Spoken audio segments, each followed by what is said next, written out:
All right, so we had mentioned earlier, right, that the purpose of hypothesis testing is not to prove the null hypothesis, but to disprove it, right? Normally we start with, or we use the null hypothesis as whatever we're trying to disprove, because it needs to have an accurate fixed value, right? Whereas the alternate hypothesis can be an inequality in the form of an inequality. Now there's a question, right? How can we disprove a null hypothesis when it's very, very close to the real value? I think in the last class, one of your classmates had mentioned that we typically don't want, right, the null hypothesis to be very, very close to real value. Otherwise, it'll be hard to be able to disprove it. Right? We may not be able to catch with our test that the hypothesis is incorrect.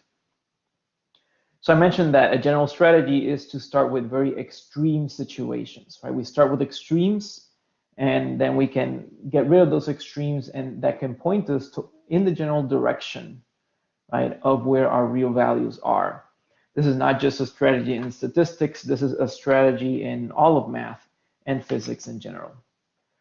I want to talk a little bit about the first statistical test, or at least the first recorded statistical test, which occurred in the early 18th century. So John Arbuthnot, who was a doctor and physician to the Queen, collected data from London baptisms between 1629 and 1710, that's a period of 82 years, to determine if there are more boys than girls. So the question he wants to answer is, are there more boys than girls? And in order to find the answer to that question, he decided to look at data from London baptisms. The figure that I'm showing you right now is the data that he collected. So you can see that for the different years, we have what's called a sex ratio. And the sex ratio essentially means for every 100 girls born, how many boys were born. We can see the data that for every, for example, at the very, very first year, for every 100 girls born, there were about a little bit over 110 boys born. So what we have, what kind of looks like a little audio wave is the collected data, and this is the fit of that data, the mean of that data. But we can see that there is a trend, and regardless of whether or not you want to follow this mean, we can still see a trend here. And that trend is that for every 100 girls born, there seems to always be more than 100 boys born, at least according to the data that he collected. Now, I would like to ask questions for discussion. The first thing I'd like to check in with you is, are we able to use this information to conclude that there are more males than females? What do you think? Based on the data he collected of London baptisms for a period of 82 years, can we use these data to conclude that there are more males than females, not just boys and girls, but adults as well? It seems like one of your classmates doesn't think so. In the chat, could you maybe give me some reasoning as to why not? And if you do think so, go ahead. I mean, this doesn't take into account the existing male or females, first of all. Okay. Right? I think that's a really big factor. Okay, no, that's a very, very good point, right? It doesn't really take into account everyone and everyone that's alive. It just takes into account who was baptized at that time, right? Okay, so perhaps not everyone, you know, maybe somebody dies into their adulthood. Can we perhaps use this to conclude that there are more boys than girls? Oleg would say, I guess, no. And he brings up a really good point. And Oleg, we're going to talk about that in just a second. But do you think we can at least maybe use this to conclude that there are more girls than boys, or that more girls are born than boys?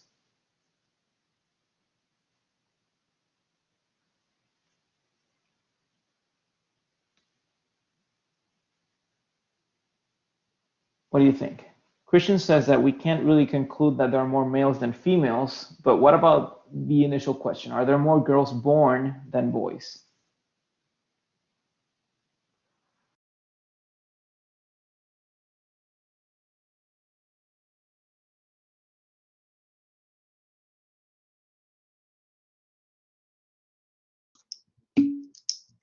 Can you repeat the question like one more time specifically?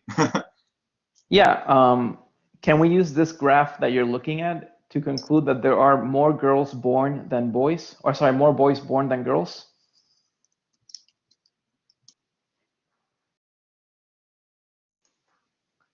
In the chat we have, it's not very clear. Okay.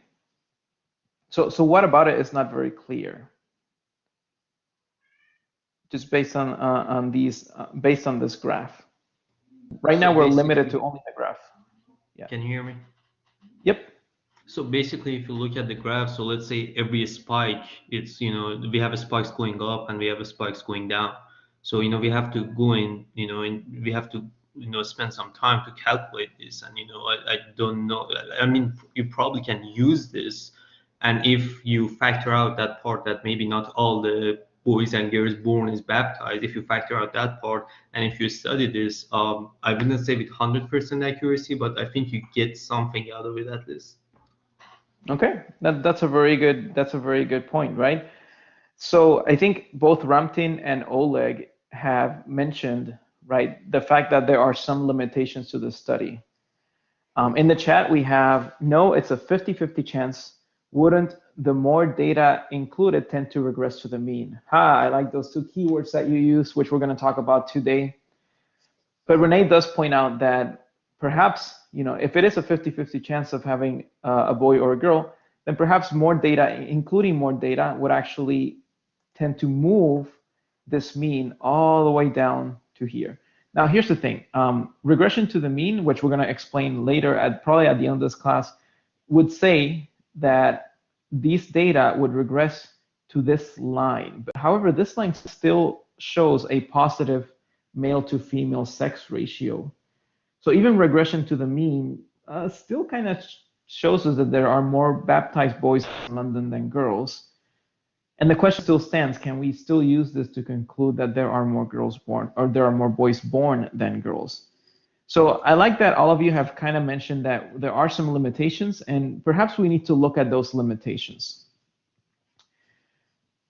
Let's think of the fact that the data is only collected for baptisms in London, right? And it's between an 82-year range from 1629 to 1710. In the chat, Christian says, it looks like at every point there are more baptized boys than girls, but like Oleg says, we're only sampling baptized babies. Good. I have a question. In the year 16, I guess in the 1600s, in the 17th century, what was the percentage of people in London that were baptized? I would say it was a large percentage, right? So I do understand the fact that, well, we're only considering baptized babies. However, this idea of like not baptizing your babies in London is actually really, really, really modern, right? But there is something that we need to understand, right, based on, and it has a lot to do with religious history, the history of the Protestant Reformation. Even though, yes, it was super common for babies to be baptized in London, babies would normally be baptized into the Anglican Church, and those were the ones that were recorded in official government records. However, after the Protestant Reformation, babies that were baptized into the Roman Catholic Church, which generally would involve their parents having to do some sort of more or less pilgrimage, or also find one of the obscure Roman Catholic churches that remained in the area after the Reformation, they would actually not be counted in this data set. So the question stands, well, do you think this data set is representative or not? We do have a comment in the chat saying it is a good representative sample. I think in order for us to determine if our sample is representative or not, we need to know a lot of what was going on in those times. So just knowledge of religious history, right? Because we are involving baptisms, knowledge of typical cultural practices. I mean, right now, we do have a large percentage of population that are baptized, don't necessarily have to be practicing religiously, right? We have a student saying, I'm not good enough at history to answer, I give up, haha. That's the spirit. Another helpful point I'm reading from the chat, another helpful point would be to know how much of the population is baptized compared to the total population. And yeah, exactly, and that's what we've talked about. So those are very, very good things to consider.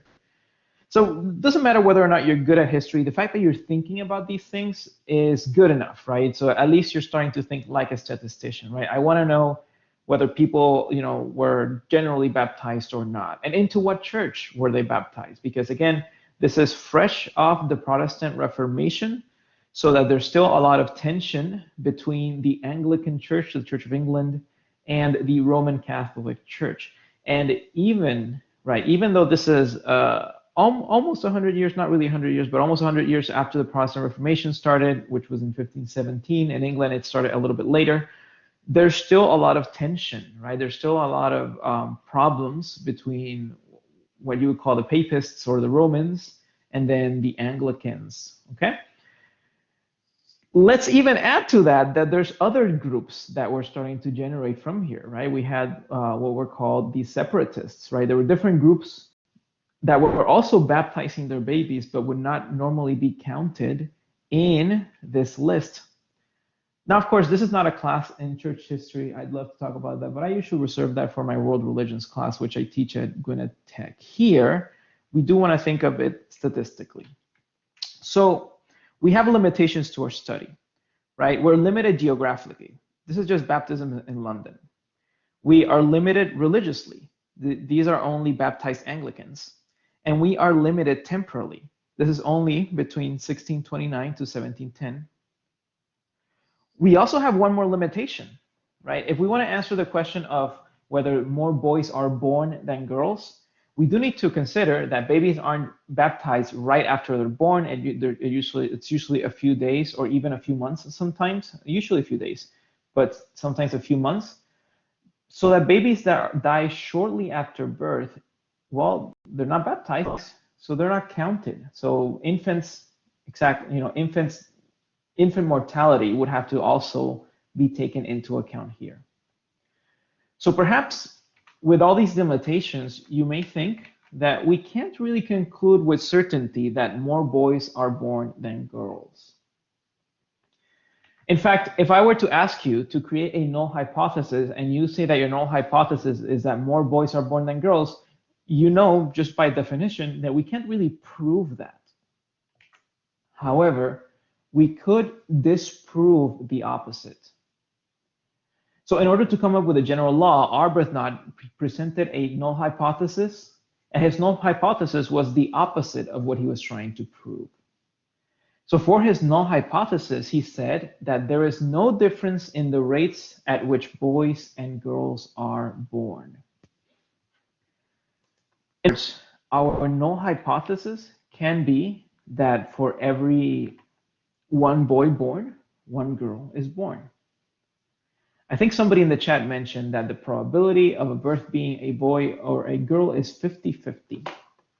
I think that's a really good way to look at our null hypothesis, because if we can disprove it, then perhaps this data that we see here may be onto something.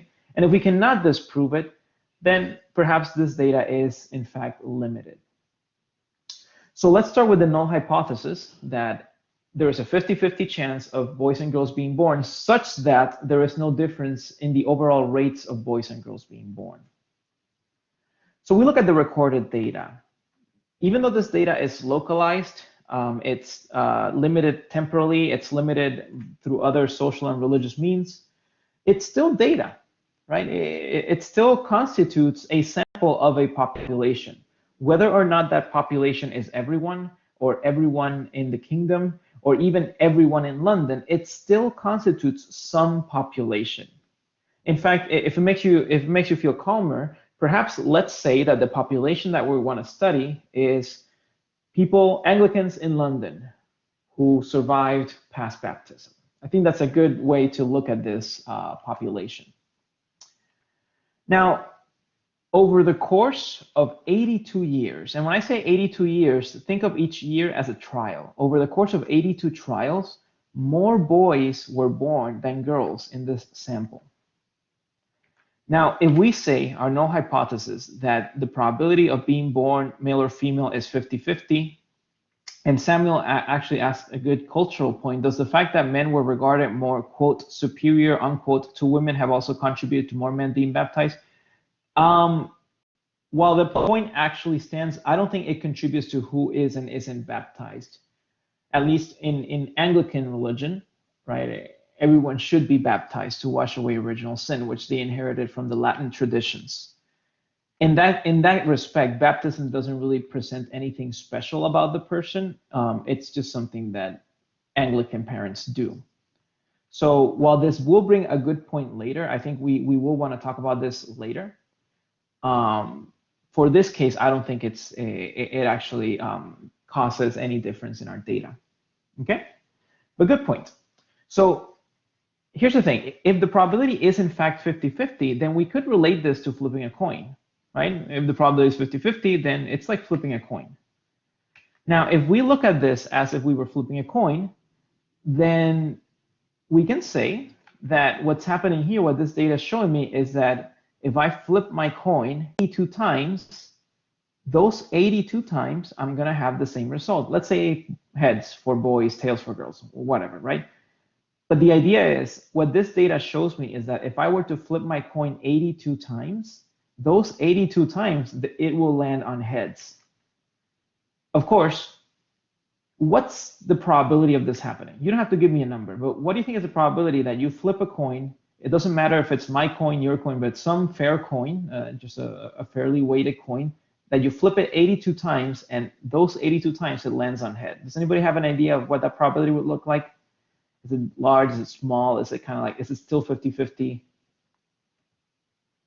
Very unlikely. Very, very, very small. Okay, yeah, I see some good answers on the chat. Seems like that probability is very small. In fact, if we want to calculate it, well, you know the probability of heads or tails. Let's say the probability of heads is 1/2. The probability of 2 heads is 1/2 times 1/2, so 1/2 to the power of 2. The probability of 3, 4, 5, the probability of 82 heads is 1/2 to the power of 82, just like Christian said. And that probability is 2.07 times 10 to the negative 25. In other words, in percentage, the probability is 2 times 10 to the negative 23%. That is a probability almost of 0, right? It's almost 0 probability. It's almost completely unlikely for this to happen. In other words, that doesn't happen. So that doesn't happen if the coin is fair. In other words, that wouldn't happen if the coin does in fact have a 50-50 chance.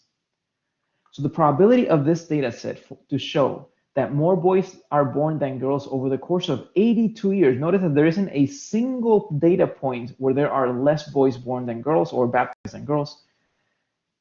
The probability of this happening if in fact there was a 50-50 chance of boys and girls being born is actually really, really small. Even when you factor in things such as infant mortality rates, religious persuasions. I mean, religiously speaking, right? Are you more likely to have boys or girls if you are Catholic, or if you are Muslim, or if you are Buddhist? I don't really know. It'd be a nice statistical thing to find out, but I don't think, unless we factor in something biological like diets or something, I really don't think your body cares what religion you are when it puts together the ingredients to create a human being.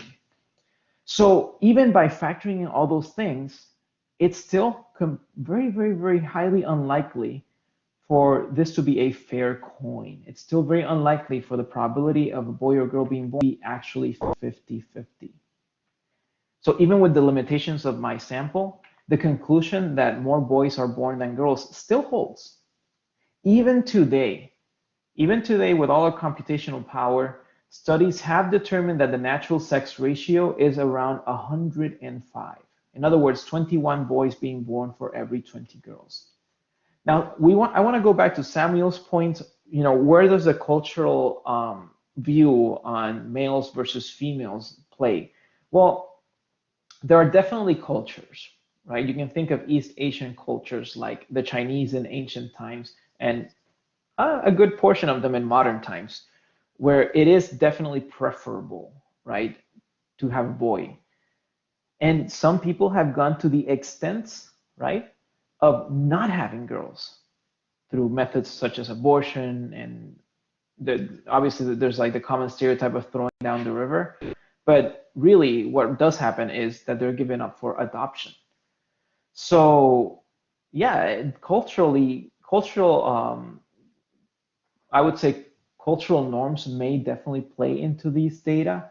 However, the reason I think it doesn't play too much into this particular data set is because what I mentioned about, well, baptism being available to everyone, and also the methods, the prenatal methods to determine the sex of a baby were less advanced back then than they are now. That's why I don't think Samuel's point applies to this particular data set, but it should be taken into account if we look at things today. But even today, that conclusion does hold. So Arbuthnot summarized his data into an article called An Argument for Divine Providence, taken from the constant regularity observed in the births of both sexes. He published this in Philosophical Transactions, and he attributed this, right? We know what's happening. Well, the question is why. He attributed this larger ratio of males to a higher power. You can call it God, you can call it nature, you can call it the universe, but a higher power that acted to counter the higher mortality of males. Now, one of your classmates mentioned earlier, well, we need to think about adults that are currently living now. And in fact, males had a higher mortality than females back then, and even now. So whether or not you want to agree with his conclusion, which I will read verbatim, to repair that loss, provident nature, by the disposal of its wise creator, brings forth more males than females, and that in almost a constant proportion. Whether or not you want to agree with his claims is really not the focus of this class. The focus of this class is, however, to note that there is a clear way to say that boys are born than girls by looking at a localized, limited sample.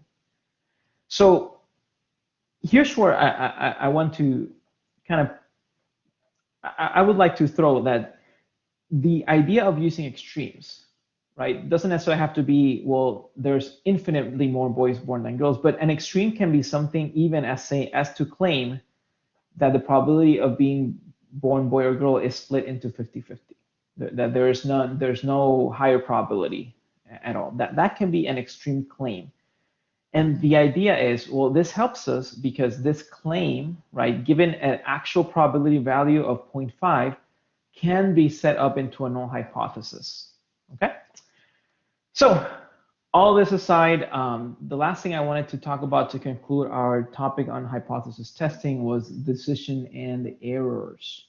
So as with any other topic in statistics, we need to be careful when performing a hypothesis test. If we're not careful, we're going to fall into error. Remember, we talked about the significance levels, and we said that we typically use 0.05 or 0.01. In this class, we've been using 0.05, but keep in mind that those significance levels that we call standard levels, they were chosen pretty much arbitrarily, which means that they may not really apply to every single case. Now, if we're not careful about our hypothesis test, we could actually land into not just not arrive at the right conclusion, but worse, arrive at the wrong conclusion. And that's something that we need to be very, very careful with. We've talked earlier about increasing your sample size. We said, you know, the more you increase your sample size, then the more representative your sample is, the closer you are to your real population, the less probability of committing type 1 errors. We talked a lot about increasing sample size. However, you may be surprised to learn that there is such a thing as too many samples. In other words, it's possible for us to have so many samples that our conclusions become worse and worse, or further and further removed from reality. So I'm going to talk a little bit about that. So let's suppose we're performing trials on a drug. Okay? We believe, and if you don't want to use that term, we can say we expect that this drug will work. We have this drug, we want to try it out, and we expect that it will work. If we expect that the drug will work, what would my null hypothesis be? So what am I trying to disprove? If we think the drug does work, what is our null hypothesis? That it doesn't. Good. We think the drug works, so we would like to prove the fact that the drug doesn't work, and that's absolutely right. Okay? Now, let me add a little bit of extra information. from an all-knowing narrator here, let's say that the drug actually doesn't work. I think it works. Me, the statistician, the doctor, I think the drug works, the pharmaceutical or whatever. I think it works. But let's say that it actually doesn't work, okay? So keep that in mind in the back of your head. In reality, it doesn't work, but we don't know. I think it will. I expect that it will work. However, my null hypothesis is that it doesn't work. I want to disprove this null hypothesis so I can conclude that it works. All right, let me switch back to my camera so I can talk a little bit more with calculations. So we perform one clinical trial, okay? And after one clinical trial, my result will be considered statistically significant, right? If my p-value is smaller than the significance level, right? We already talked about this before, right? Your results are statistically significant if the p-value is smaller than your target significance level. So let's suppose that for this experiment, my target significance level is about 0.05, this standard, and I say that with carefulness, the standard value that we've talked about and that we've used several times, okay? So because the drug doesn't work, right? The drug doesn't work, the probability, right, of my p-value for my test being smaller than the significance level is going to be, well, 0.05, right? If the drug did work, then the probability of having a statistically significant result will be 95%, right? That's what my significance level tells me, right? So what this tells me is that if the drug does work, right, then you have a 95% chance of getting a statistically significant result, okay? However, because it doesn't work, then my probability will be 1 minus 95%, which is, again, 0.05. Conceptually speaking, there is a 5% chance, right? There's a 5% chance that my test will tell me that the drug works. Or, yeah, that the drug works. I want to show that it works, and I want to do that by disproving that it doesn't work. I need to be careful because there's a 5% chance that when I run my test, the test will tell me that the drug works. So the test will disprove my null hypothesis. If that happens, we call this a false positive. You've already heard the term false positive before. This is what it means statistically, right? When you are told this works when it really doesn't. Now that probability is very small, 5%. If we were statistics students on our first week of class, and I would say, well, how can you ensure that the drug really does work? You may say, well, get 100 tests, about 5 of them will say that it works, but then the other 95 will say it doesn't work, which means that you were wrong, the null hypothesis cannot be disproven. If we were first week, second week statistics students, but now we know that it's not really that simple, right? Things don't work that simply, okay? If we do 2 clinical trials, then the probability of getting at least one, not 2, but at least one statistically significant result, in other words, the probability of getting at least one false positive using 2 clinical trials is going to be 1 minus 0.95 to the power of 2, which is roughly 10%, actually 9.75%.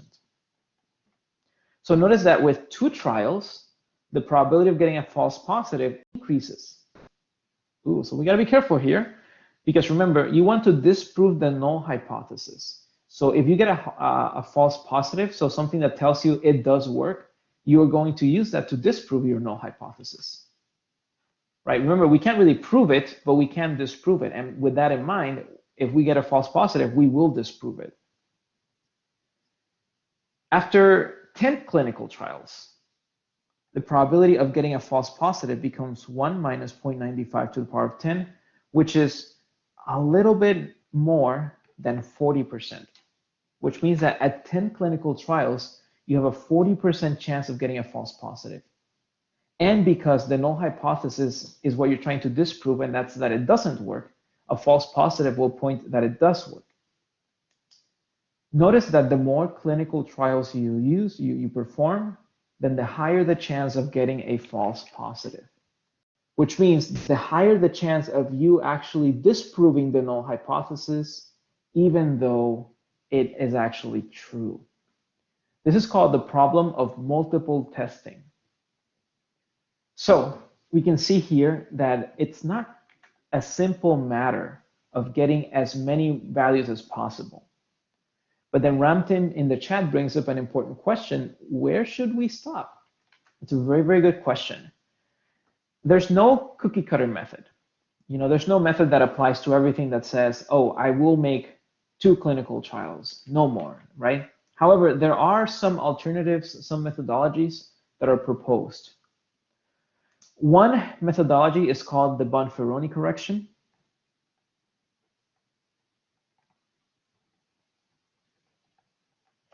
And the Bonfironi correction allows us or forces us to set the p-value threshold, so that significance level, set it to 0.05 divided by n. So what that means is that the more trials I have, then the smaller my significance level. And that should allow this probability to be reduced and reduced. So that's one correction, the Bonfironi correction, which essentially tells us to reduce the significance level with every trial that you add. Another method we can do is to repeat the original study with the same protocol, but under entirely different circumstances. In other words, I can repeat this clinical trial with completely different persons under entirely different circumstances. I still administer the drug at the same rate, but also other circumstances need to be changed. In fact, in order to get FDA approval, new drugs typically require 2 independent clinical trials. They cannot have any communication with each other, and they should each show a clinical benefit with a 0.05 significance level. So how can we get around or avoid this mistake? Well, make more trials, perform different experiments, and make those experiments independent of each other. Okay? When I say experiment, being independent of each other, I mean change as many parts of the experiment, keeping the protocol the same, change everything else, essentially.